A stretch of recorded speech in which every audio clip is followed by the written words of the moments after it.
সংসদ সদস্যরা এতদিন শুল্ক কর ছাড়াই গাড়ি আমদানি করে ব্যবহার করছিলেন। তবে চলতি ২০২৪-২৫ অর্থ বছরে যে সুবিধা সে সুবিধা আর থাকছে না। বাজেটে এমপিদের আমদানি করা গাড়ির ওপর ২৫% শুল্কের প্রস্তাব করেছেন অর্থমন্ত্রী আবুল হাসান মাহমুদ আলী। পাশাপাশি ১৫% মূল্য সংযোজন কর যুক্ত করা হবে।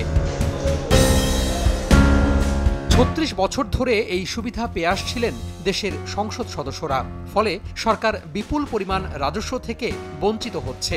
গাড়ি আমদানিতে সবচেয়ে বেশি রাজস্ব আসে সম্পূরক শুল্ক থেকে। বর্তমানে গাড়ির ইঞ্জিনের সিসি ভেদে ৪৫ থেকে ৫০০% পর্যন্ত সম্পূরক শুল্ক দিতে হয়। কিন্তু সংসদ সদস্যদের আমদানি করা গাড়িতে দিতে হবে না সম্পূরক শুল্ক।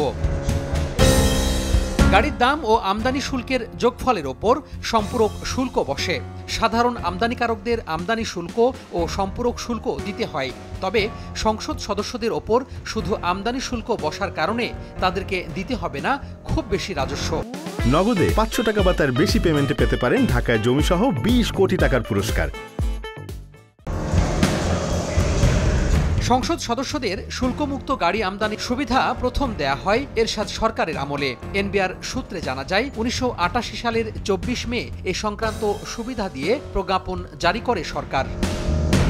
তোহা খান তামিম, সময় সংবাদ, ঢাকা।